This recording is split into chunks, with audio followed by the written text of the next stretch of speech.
Hello everyone, আমি সমাপ্তি। আজকে দেখব হাইপার থাইরয়েডিজম। হাইপার কথাটার মানেই হচ্ছে যে এক্সেসিভ কোনো কিছু। তো যখন এক্সেসিভ প্রোডাকশন হবে থাইরয়েড হরমোনের, তখন আমরা এই হাইপার থাইরয়েডিজম দেখতে পাবো। হাইপার থাইরয়েডিজমের আন্ডারে আমরা দেখতে পাই যে গয়টার এবং গ্রেভস ডিজিজ।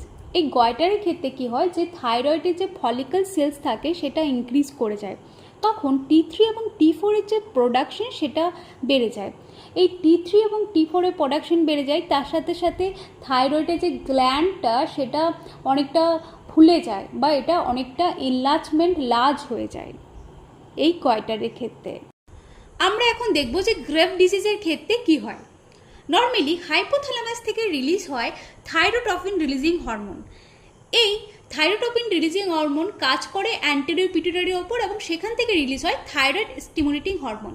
থাইরয়েড স্টিমুলেটিং হরমোনের যে রিসেপ্টর সেটা থাকে থাইরয়েড গ্ল্যান্ডে, সেখানে এসে বাইন্ড করে থাইরয়েড স্টিমুলেটিং হরমোন এবং প্রোডাকশন করে T3 এবং T4।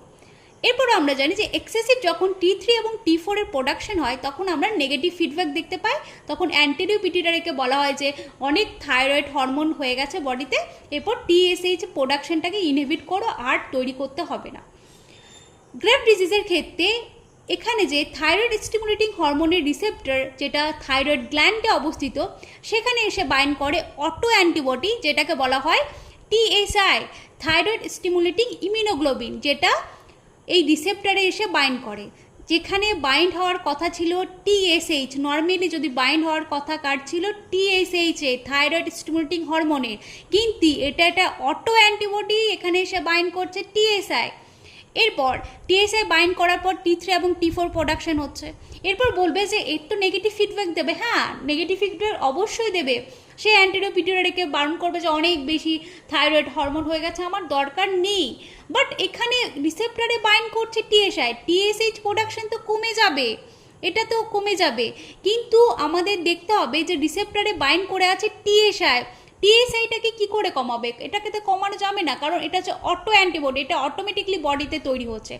সেহেতু এই রিসেপ্টরে যখন TSI বাইন্ড করে থাকে, যতই T3 T4 এর কনসেন্ট্রেশন বাড়ুক না কেন, তবুও কিন্তু বডি এই নেগেটিভ ফিডব্যাক করলেও কাজ করতে পারে না, কারণ এই রিসেপ্টারে TSH এর বদলে TSI বাইন্ড হয়ে আছে। তখন বডিতে এক্সেসিভ পরিমাণে থাইরয়েড হরমোন T3 এবং T4 প্রোডাকশন হতে শুরু করে। এটাই হচ্ছে গ্রেভ ডিজিজ এর কারণ।